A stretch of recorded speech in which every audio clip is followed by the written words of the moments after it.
Allez, bonjour à tous, j'espère que vous allez bien. Aujourd'hui, on va faire une analyse du marché. On verra Bitcoin, Ether, les altcoins. Je vous montrerai des petits trades que j'ai pris ces dernières heures. On fera également une revue de l'order flow et on verra globalement qu'est-ce qu'il nous faudrait pour poser un potentiel bottom sur le Bitcoin. On a un petit rebond qui est en cours. On verra tout ça, qu'est-ce que j'aimerais voir pour vraiment parler de retournement de tendance et de reprise haussière.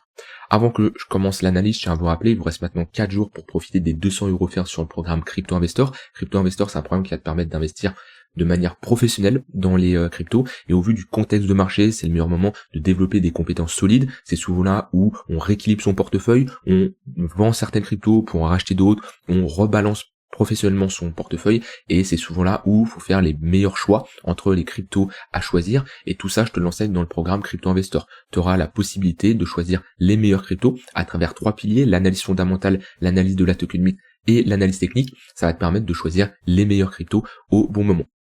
Je te montre également comment construire un portefeuille sur mesure, comment réussir un bull market. Je suis en train de travailler sur un module qui est réussir son bear market pour savoir quoi faire en bear market et comment avoir une approche professionnelle. Avec ce programme-là, tu auras tous les éléments clés pour réussir sur du long terme sur les cryptos. Tu as 200 € offerts à utiliser. Il te reste 4 jours et tu peux utiliser l'offre en cliquant sur le premier lien en description. Alors, sur le Bitcoin, on est revenu chercher notre précédent creux. C'est un niveau que je surveille moi personnellement pour jouer un rebond. Je vous en avais parlé ces derniers jours que je cherche plutôt des shorts dans cette tendance qui est baissière, mais si je dois jouer un rebond, c'est ici que je vais vraiment surveiller. Et hier, j'ai pris un long. Hier soir, j'ai pris un long vers les 78 000. J'ai plus le niveau exact en tête, mais j'ai pris un long par là. Et je suis sorti à break-even. Quand on fait comme ça de la contre-tendance, c'est-à-dire qu'on essaye de jouer un rebond, je me mets break-even très rapidement pour éviter de me faire stop loss, parce que la tendance de base reste baissière. Donc j'ai pris un long ici et je me suis fait sortir à ce niveau-là. Donc j'ai pris un BE en ce moment. Quand je trade comme ça, j'essaye de me mettre, comme je l'ai dit, à BE assez rapidement. Maintenant, sur le Bitcoin, on a un petit rebond qui est en cours. On tente de récupérer ici le tunnel 15 minutes qui pour le moment fait toujours office de résistance, mais c'est beaucoup trop tôt pour parler de bottom. Alors il y a pas mal de capitulations en cours, je le vois sur internet, beaucoup de gens capitulent. On le voit aussi au niveau des données, ça nous montre tout simplement ici sur CoinGlass les liquidations qu'il y a eu sur les 24 dernières heures. On a également pas mal de données sur les derniers jours. Il y a beaucoup de gens qui se font liquider en ce moment au vu de la volatilité du marché, que ça soit crypto ou marché US. En ce moment, ça panique pas mal. Ce qu'il faut comprendre, c'est qu'un bear market, ou pas spécialement le mot bear market, mais une baisse, et là on est quand même sur une bonne baisse sur les cryptos, à partir du moment où on est sur un moins 30% sur le Bitcoin, c'est là où se créent les meilleures opportunités. Et c'est sain d'avoir un marché qui retrace comme ça et qui ne part pas toujours en ligne droite, parce qu'un marché qui part en ligne droite très rapidement, il retrace beaucoup plus rapidement de l'autre côté. Donc c'est normal de progresser par étages comme ça, en constituant des niveaux clés.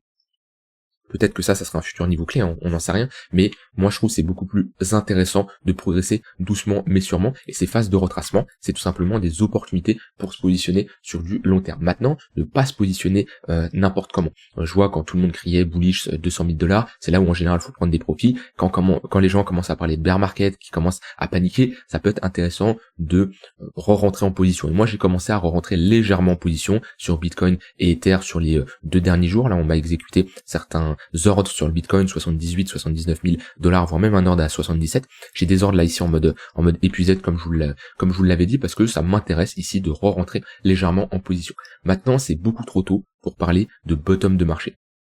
Ce qu'il faut comprendre, c'est que la dynamique de fond, long terme, sur Bitcoin, elle est haussière. Pourquoi? Parce qu'on le voit bien, on fait ici des creux et des sommets de plus en plus hauts. Donc la dynamique est haussière. Maintenant, sur cette dynamique long terme haussière, on est à l'intérieur sur une dynamique, on va dire, moyen terme baissière. Où ici, on le voit bien que on fait des creux et des sommets de plus en plus bas. Et ce qu'il nous faudrait pour espérer faire un nouvel ATH, repartir en bull market, comme beaucoup l'espèrent, c'est d'inverser cette dynamique. Et cette dynamique peut s'inverser uniquement si on repart dans une dynamique haussière, c'est-à-dire des creux et des sommets de plus en plus hauts. Et pour ça, il y a plusieurs manières. Soit on pose ici un bottom, et on structure une pattern de retournement, où là on voit bien notre changement de dynamique, par exemple avec ce que je viens de dessiner, des creux des sommets de plus en plus bas, ici un sommet qui break les précédents sommets, et ici un creux plus haut que le précédent, globalement ce qu'on a fait ici. On voit bien ici les creux et les sommets de plus en plus bas, jusqu'à ici avoir une inversion de la structure. Ça, c'est quelque chose, idéalement, qu'on veut voir. Alors, on ne sait pas où ça va se produire. Et c'est là où, quand on a comme ça une réaction acheteuse, une inversion de notre dynamique, en général, on veut être sur un niveau de localisation intéressant. Par exemple, ce niveau de support-là, le niveau des 72 000 $. Idéalement, pareil, pour maintenir la tendance haussière long terme, on veut pas commencer à s'installer sous les 66 000 $. Sinon, c'est un retracement beaucoup plus long et pour moi, on va passer pas mal de mois à consolider avant de repartir en hausse. Donc idéalement, pour préserver cette tendance haussière sur Bitcoin, il faut maintenir ce niveau-là. Maintenant, sur du daily, ce qu'on veut voir, c'est, comme j'ai dit, un bottom. Le bottom, on ne sait pas où il va se dessiner, d'accord? Donc, faut pas l'anticiper, faut réagir à ce qu'on voit au marché. Et c'est là la différence entre un trader professionnel et un trader amateur. Le trader amateur, il va chercher à anticiper. D'accord? Alors que le trader professionnel, il va vraiment s'adapter à ce qu'il voit en temps réel. Et il ne va pas anticiper, il va réagir à ce qu'il voit à l'instant T sur le marché. À l'instant T, il n'y a pas de bottom qui est posé. Il n'y a rien du tout. On a potentiellement une première réaction acheteuse, mais c'est beaucoup trop léger. Pour moi, comme j'ai dit, soit on pose ici une structure de retournement, avec des creux et des sommets de plus en plus hauts, où là on pourra parler d'inversion de notre dynamique, soit actuellement, pour vraiment repasser bullish maintenant, faudrait break le niveau des 95 000 $, puisque c'est le précédent sommet. Si on fait ça, ok, là on marque un sommet plus haut que le précédent. Idéalement, si on le fait en 2 temps, c'est mieux, comme ça, on aura ici des creux et des sommets de plus en plus haut. Donc idéalement, c'est ce qu'on veut voir ici sur le Bitcoin, donc on en est très loin. C'est pour ça, on ne cherche pas à se précipiter. Le marché peut aller plus bas, le marché peut aller plus haut, plus haut. Mon but, c'est pas de vous dire c'est sûr à 100% le marché il monte, c'est sûr à 100% le marché il baisse. Mon but, c'est de m'exposer sur des niveaux qui m'intéressent. Maintenant, comme je vous l'ai dit ces derniers jours, je reste bearish. Pourquoi? Parce que j'ai toujours des moyennes mobiles orientées à la baisse, j'ai toujours une tendance qui est baissière. Même si on peut être sur des niveaux de bottom, c'est beaucoup trop tôt pour affirmer qu'on est sur des niveaux de bottom. Et encore aujourd'hui, je cherchais à short le marché. J'ai d'ailleurs short le Bitcoin au niveau du tunnel 15 minutes. On a une bonne réaction vendeuse. Malheureusement, j'ai pris un break-even parce qu'avant le marché US, j'ai une petite réaction acheteuse ici. J'ai préféré couper, même si le marché a été dans mon sens. Bon, ça arrive de prendre des break-even. Le plus important, c'est de respecter son plan, respecter sa stratégie et surtout de ne pas juger le résultat d'un trade. On ne juge pas un trade sur son résultat. On le juge sur est-ce qu'on a respecté notre plan, est-ce qu'on a respecté notre stratégie. Et à partir du moment où je sais que j'ai une stratégie qui est viable parce que je l'ai testée sur 100, 200, 300, 400 trades, voire plus, et ben je sais que c'est pas le résultat d'un trade qui va remettre en cause toute ma stratégie. Maintenant, on le voit bien, comme je vous le dis depuis un moment, le tunnel 15 minutes, c'est un bon point de repère pour chercher des shorts dans cette tendance baissière. On voit bien ici, réaction vendeuse à ce niveau-là, réaction vendeuse à ce niveau-là, et on continue. Si on break le 15 minutes, la prochaine zone qu'il faudra surveiller ici, c'est le tunnel 1 heure. On a d'ailleurs une bonne confluence entre point pivot weekly, chiffre rond psychologique des 85 000 $ et le tunnel 1 heure. Donc là, si ça break, ça c'est un prochain niveau qu'il faudra surveiller. Ça sera une bonne zone pour potentiellement chercher des shorts. Donc ouais, comme je l'ai dit, ouais, j'avais pris un trade sur Bitcoin, je l'ai clôturé à break-even. J'avais pris un trade ici pour jouer ce rebond, je l'ai clôturé ici à break-even. Donc mes derniers trades, c'est pas mal de BE sur le marché. Et je suis ici dans une phase où j'ai réduit mon exposition au bon endroit. Je trade sur des setups, je prends des gains, je prends des paires, je prends des break-even. Mon but, c'est surtout de préserver mon capital. On voit que le marché s'écroule, beaucoup de gens paniquent, beaucoup de gens perdent énormément d'argent. Moi, j'ai mon cash qui est prêt, qui est disponible. Je re-rentre légèrement en position. Et le but, c'est toujours de préserver votre capital. Si vous n'êtes pas à l'aise avec des positions, si vous êtes trop exposé, réduisez votre exposition. Le but, c'est pas de rentrer en position sur les marchés et que ça vous évite et que ça vous empêche de dormir la nuit, que vous passez de mauvais moments parce que vous êtes beaucoup trop investi. Et moi, comme je dis, je suis content au vu de comment le marché réagit à la baisse, un marché US qui continue à baisser, d'avoir du cash qui est prêt à être déployé et que, comme je l'ai dit, je recommence à redéployer sur le Bitcoin et sur Ether pour le moment. Également Solana et Hyperliquid, je vous avais dit les 4 cryptos que je surveillais pour commencer à me réexposer. Je vais pas commencer à me positionner sur des cryptos qui ont pris moins 90%, moins 95%, comme ici il est où mon EGLD, comme du EGLD qui, voilà, c'est moche, je vais pas commencer à acheter ça alors qu'on casse des gros niveaux de support. Je préfère me concentrer sur des cryptos qui sont sur des gros niveaux de support. Solana, Bitcoin, Ether, voilà, Solana on est sur un niveau clé, je préfère me concentrer là-dessus. Donc voilà, globalement, ce que je veux vous faire comprendre, c'est ayez surtout un plan, ayez une stratégie. Et pendant ce genre de phase, le marché ne va pas repartir en ligne droite comme ça. C'est très peu probable. Donc vous avez le temps de vous positionner, vous avez le temps de vous former, ne vous précipitez pas, mais surtout ayez un plan. Un plan, c'est savoir quoi faire, c'est savoir à quel moment vous rentrez, quel pourcentage vous allez allouer sur votre rentrée, quelle est votre zone d'invalidation. Si le marché fait ça, qu'est-ce que vous faites? Si le marché fait ça, qu'est-ce que vous faites? Si le marché range comme ça, qu'est-ce que vous faites? Vous devez avoir un plan et vous devez prendre tous les scénarios en compte. Comme ça, il n'y a pas de place au hasard, il n'y a pas de place à vos émotions qui vont prendre vos propres décisions. Non, vous avez un plan, vous avez des règles, et vous les respectez. Ça, c'est très important. Quelqu'un qui n'a pas de plan, quelqu'un qui n'a pas de règles, c'est quelqu'un qui va soit jamais se positionner et qui va FOMO beaucoup trop haut, soit se positionner pas terrible et qui ne va jamais prendre ses profits. Mais on connaît tous des gens comme ça qui n'ont pas pris leurs profits parce qu'ils n'avaient pas de plan ou n'ont jamais réussi à acheter parce qu'ils n'avaient pas de plan également. Ça, c'est vraiment important. C'est des choses, c'est fondamental pour réussir en trading et en investissement. Au niveau de l'order flow sur Bitcoin, on voit que, alors ça c'est une heatmap qui me permet de voir les ordres en attente d'être exécutés. C'est une représentation du carnet d'ordre sur une charte. Ici j'ai Binance BTC USDT, donc j'ai le BTC en spot sur Binance. Là j'ai le BTC en spot sur Coinbase parce que c'est des order books qui sont totalement différents, hein, c'est pas les mêmes carnets d'ordre. Ici j'ai BTC USDT perp sur Binance. Et on voit que on est revenu chercher 77, 75, il y a pas mal d'ordres d'achat ici en attente d'être exécutés, et à chaque fois qu'on vient chercher ces ordres-là, on a une petite réaction acheteuse. On a une première ici, là on en a eu une seconde beaucoup plus importante, donc on voit qu'il y a de la demande en dessous, que ça soit ici sur Binance ou sur Coinbase, c'est des niveaux qui sont pas mal défendus entre 72 000 et 75 000 $. Donc voilà, ça c'est pour votre information sur le Bitcoin. Pas grand chose à dire de plus, si je dois faire un résumé, j'ai des ordres en mode épuisette ici, où j'en ai des premiers qui ont été exécutés. Je cherche toujours des shorts sur du court terme au vu de la dynamique qui est baissière. Je peux prendre des longues sur des rebonds quand on a comme ça des précédents creux, on a des réactions acheteuses, mais je me mets à break-even très rapidement parce que je suis pas dans le sens de la tendance. Voilà de mon côté sur BTC, restez prudent, préparez toujours votre cash et attention au panic sell et à la peur que beaucoup de gens peuvent vendre sur les réseaux. Si vous avez peur, c'est que vous avez une attente du marché ou c'est que vous avez mal géré votre exposition. Voilà, vous devez pas avoir peur du marché. Vous devez tout simplement prévoir des scénarios qui sont dans votre plan, dans votre stratégie, et ensuite ils se réalisent ou pas. Dans tous les cas, votre risque doit être maîtrisé. En aucun cas on doit avoir peur du marché. Ça c'est vraiment un point très important. Et c'est ce qui fait vraiment la différence entre quelqu'un qui a des résultats positifs et quelqu'un qui a des résultats négatifs. La peur, c'est la pire émotion en trading et en investissement, et elle va réduire vraiment vos analyses, vos positions et j'en passe. Sur Ether, on a méché jusqu'à 1750 $ à peu près.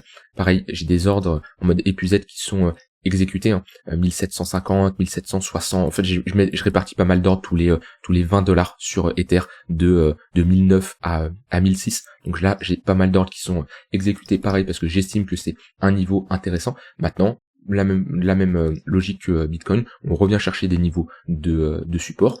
Pourquoi? Parce que je suis un fan de cette zone de rechargement de Fibo entre les 0,518 et 0,786. Ici, j'ai une confluence avec une zone d'imbalance. Voilà, on est sous le niveau des 2000 $. Pour moi, c'est une zone où on peut poser un bottom.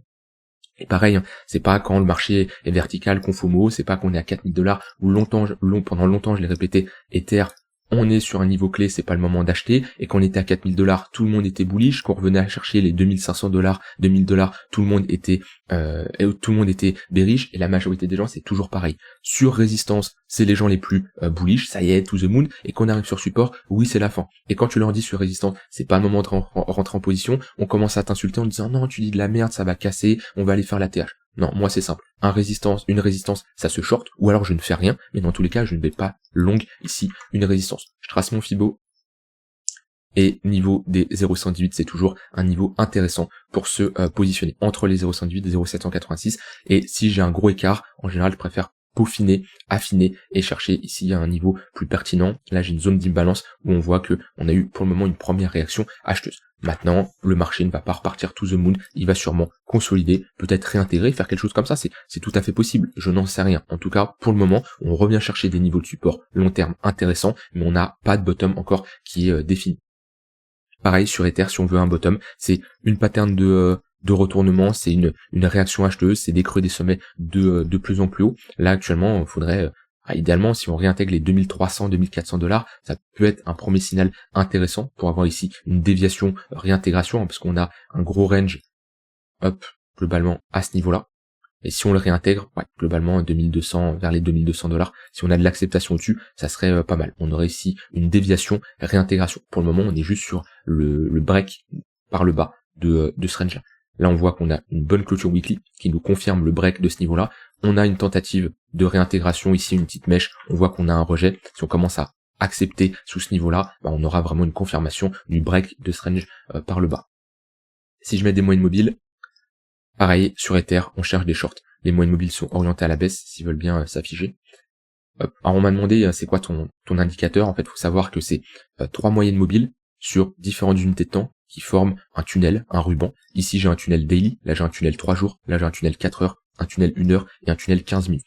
Donc ça me permet d'avoir une représentation multi-time frame sur différentes unités de temps. C'est un indicateur gratuit, vous pouvez ajouter, vous mettez multi-time frame, tunnel, Vegas et pivot. Voilà, vous le mettez, hop, vous pensez juste à enlever, alors c'est exactement le même, ils n'ont pas vraiment le même nom, mais c'est calculé, c'est exactement pareil. Vous pensez juste à enlever ici les formes, ils ne servent à rien. Voilà. Et après, il faut bien sûr configurer les couleurs. Mais vous voyez que si je superpose, voilà, c'est exactement pareil. Maintenant, vous changez les couleurs, à vous de mettre les couleurs que vous voulez. Après, c'est de l'esthétisme. Mais globalement, ça me permet d'avoir une représentation sur différentes unités de temps. Ça me permet de voir la différence entre une dynamique haussière et une dynamique baissière. Ça me permet d'avoir un point de repère et chercher des shorts sur des niveaux pertinents, comme on voit, tunnel 4 heures ici, tunnel 15 minutes qui lead la tendance baissière. Et ça me permet également de voir lorsqu'on a des inversions de dynamique. Là, on le voit bien, l'inversion de dynamique entre des moyennes mobiles bien orientées à la hausse, et ici, on passe sous les moyennes mobiles, on a 1 heure qui passe sous le 4 heures, un 15 minutes qui passe sous le 1 heure, et depuis, ces moyennes mobiles-là sont orientées à la baisse. On voit bien, vraiment, c'est assez important quand même, la différence entre le changement de tendance, entre des moyennes mobiles orientées à la baisse, et ici, des moyennes mobiles orientées à la hausse. Donc c'est un indicateur que j'utilise depuis des années, très pertinent pour faire de la continuation de tendance, pour repérer des phases de retournement, et j'en passe. Pour le moment, il n'y a aucun signal de retournement, on est sous les moyennes mobiles, et ce qu'il faudrait c'est déjà passer au-dessus du 15 minutes et passer au-dessus du 1 heure. Et sur du moyen long terme, un signal que moi je surveille très souvent, c'est le cross des moyennes mobiles entre le 1 heure et le 4 heures. C'est un signal assez puissant. Par exemple, si je prends Bitcoin, on voit que dès que le 1 heure a commencé à passer sous le 4 heures, ça a été un top de marché. Il nous a fait la même en novembre 2021. Si j'y retourne, si j'ai la possibilité d'y retourner, voilà, on voit bien ici à 4 heures bien haussier, dès que le 1 heure passe sous le 4 heures, ici, dynamique baissière. On voit après, le 1 heure reste très longtemps sous le 4 heures. Là, on rentre dans un range, et voilà, pareil, hop, 1 heure sous le 4 heures, 1 heure sous le 4 heures.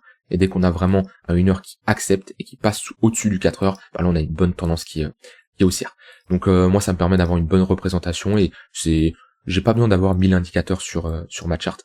Des moyennes mobiles, des points pivots pour peaufiner encore mes zones, et après je peux avoir des niveaux de support, des retracements de Fibo, mais je les utilise beaucoup plus sur des unités de temps moyen long terme. Sur vraiment du très court terme, j'utilise surtout des moyennes mobiles, ou également des previous daily high, des previous daily low pour me positionner ici. Voilà, previous daily high, previous daily low, c'est pertinent pour chercher des reversals sur des extrémités. Maintenant, comme je l'ai dit, Ether, dans la même logique, on cherche à faire de la continuation de tendance en cherchant des shorts, tout en sachant que on arrive sur des niveaux de support très intéressants sur du long terme. Donc attention à ne pas avoir des shorts qui s'enclenchent avec des prises de profit à $1000. Il faut que ça soit cohérent, et il faut que ça soit un short logique. La personne qui me short comme ça et qui me dit ouais je TP à $900, bon, peut-être qu'on va y aller, j'en sais rien, mais très peu probable quand même. Il faut que quand vous ayez un trade, vous associez le risque que vous prenez avec les probabilités de réussite d'un trade. D'accord, c'est comme une personne là qui va, je sais pas, me mettre un trade comme ça et qui va me mettre un TP à $50 000. Ok, est-ce que c'est possible? Oui, très très peu probable. D'accord. Bon, c'est vraiment important d'associer le risque que vous prenez sur vos trades avec les probabilités de réussite. C'est un point très important. Voilà pour BTC et Ether. Comme j'ai dit, Hype, une crypto que je surveille parce que d'un point de vue fonda, une crypto qui m'intéresse énormément. Donc moi j'ai des ordres d'achat en mode épuisette sur toute la baisse jusqu'à $8-10. Ok. Après, en fonction de comment on réagira, je pourrais renforcer certaines positions. C'est une très faible partie d'exposition comparée à BTC Ether, parce que voilà, on est quand même sur une crypto qui n'a pas, c'est pas une mastodonte comme Bitcoin et Ether. Maintenant, pour moi, Hyperliquid a un bon potentiel, et c'est pour ça que je préfère en accumuler, parce que j'estime que on revient chercher des prix intéressants, pas des prix en fonction de son évolution parce qu'on n'a pas assez d'historique, mais surtout son market cap. Ici, Hyperliquid est 27e. Pour moi, il a le potentiel de rentrer dans le top 15, top 10 selon CoinMarketCap ici, en prenant l'ensemble des crypto-monnaies. Donc pour moi, c'est un projet qui a un bon potentiel, et j'ai des ordres en mode épuisette qui descendent comme ça parce que j'estime qu'on revient chercher des niveaux intéressants. Et j'ai également Solana. Solana, de la même manière, Hop, on voit qu'on est passé à 300$ jusqu'à 110$. Est-ce que le fonda a changé entre temps? Absolument pas. On apprend en plus qu'on peut avoir une réserve stratégique sur Solana. Donc pareil, j'ai des premiers ordres qui sont faits exécuter, $120, $117, $115, et j'en ai comme ça jusqu'à $80 parce que j'estime qu'on est ici dans une fenêtre pour l'investissement spot long terme. Là quand je parle, c'est pas du tout effet de levier ou autre, hein. Je suis sur du spot long terme et c'est une première vague d'achat. J'ai toujours du cash disponible au cas où soit on va plus bas, soit on a ici une pattern de retournement qui va tout simplement me montrer qu'on a une réaction acheteuse et un potentiel bottom. Quitte à rentrer plus haut, au moins j'aurai plus de conviction d'être dans le sens de la tendance. Donc ouais, c'est les 4 cryptos que je vais surveiller pour le moment, même s'il y a des cryptos que j'aime bien d'un point de vue fonda, par exemple Chainlink, c'est une bonne crypto. Pour le moment, c'est pas des convictions, mais dans mon plan, je cherche pas à en accumuler. Chainlink, c'est une bonne crypto. Il y en a d'autres dans le top. Qu'est-ce que j'aurais en tête? AVE, très bonne crypto, hein. Très très bonne crypto d'un point de vue fonda, ce que fait ce protocole et le potentiel. Pour moi, il y a quelque chose à faire et pour moi ça reste un projet qui est sous-évalué, AVE. Maintenant, actuellement, je ne cherche pas du tout à en acheter. P-Network, je vais avoir des tokens qui vont être débloqués, je crois que c'est le 16. J'ai pas mal de tokens qui vont être débloqués, on va voir ce que ça donne si je peux les vendre. Il y a des shorts à prendre là-dessus. Pour moi, c'est franchement, peut-être je suis dans le déni, hein, mais une FDV de 137 milliards. Bon, 137 milliards, hein, pour information, ça nous emmène top 3. J'ai du mal à croire que c'est à sa juste valeur. Donc comme je dis, moi je vais avoir mes tokens qui vont être débloqués, j'en ai 1500, un truc comme ça, que j'avais miné à l'époque 2019 de mémoire, que je vais vendre instant, mais pour moi ça c'est baissier, hein. Sur du moyen long terme, ça c'est quelque chose qui va baisser. Je sais pas jusqu'à où, maintenant gérez bien votre risque, hein, parce que on peut avoir des phases comme ça de forte volatilité, voilà, ça pump, ça dump, etc. Mais ça c'est surévalué. Franchement, j'ai rarement vu des projets aussi surévalués que ça, et là c'est surévalué de ouf. Donc maîtrisez quand même votre risque, hein. C'est pas pour ça qu'on peut pas faire ça et ça. Au final, vous mettez votre stop loss, vous faites liquider et vous avez raison. Non, maîtrisez bien votre risque et cherchez pas à faire du scalping là-dessus. Là, quand je vous dis c'est bearish, c'est sur du moyen long terme. Mais si on commence à avoir des déblocages de jetons, on peut avoir une bonne pression vendeuse sur Pi. Voilà, après au niveau des altcoins, on reste quand même sur une correction toujours plus importante sur les altcoins parce qu'on voit qu'on a une Bitcoin dominance qui reste en hausse, même si on est globalement dans un range, on s'approche de la borne haute. On a toujours des altcoins qui corrigent un peu plus, on le voit bien par exemple avec Total 3 qui continue de corriger, même si on reste ici sur des creux de plus en plus haut, on peut potentiellement poser un bottom dans cette zone-là. Moi personnellement, pour les altcoins, à part Solana et Hyperliquid et Ethereum, je préfère attendre avant de me réexposer sur des plus petites capitalisations. J'ai tellement entendu ce mot récemment que ça y est, je fais que le dire. Ouais, j'attends un peu d'avoir un signal un peu plus clair sur le Bitcoin. Je ne sais pas où il va se produire. S'il faut attendre 6 mois, j'attendrai 6 mois. Comme je dis, je ne peux pas l'anticiper à quel moment il va avoir lieu, mais pour moi, je préfère patienter. Surtout qu'on a comme ça un marché US qui pose des patterns de top pour moi moyen long terme.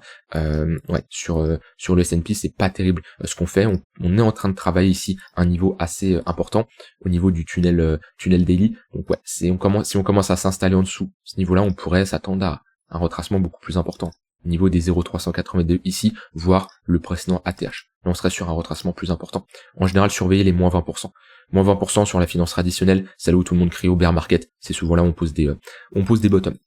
Voilà, je vous laisse avec ça. Pas grand chose à dire de plus. N'hésitez pas à rejoindre le Discord pour ceux qui veulent. Hop, je vous mets ça là. Pour ceux qui veulent vraiment discuter avec des personnes du Discord, on est de plus en plus une très bonne communauté qui cherche à s'entraider. Vous avez le lien en description. Voilà, je partage des scénarios, des idées de trade, je partage un peu ce que je fais tous les jours. Donc n'hésitez pas à le rejoindre, une très bonne communauté qui progresse. Et ceux qui veulent passer à la vitesse supérieure, il y a ici un programme qui va vous permettre d'avoir une stratégie globale d'investissement sur les crypto-monnaies. Il te reste 4 jours pour profiter des 200 € offerts. Je vous souhaite une très bonne fin de journée et je vous dis à demain pour une prochaine vidéo. Bye bye.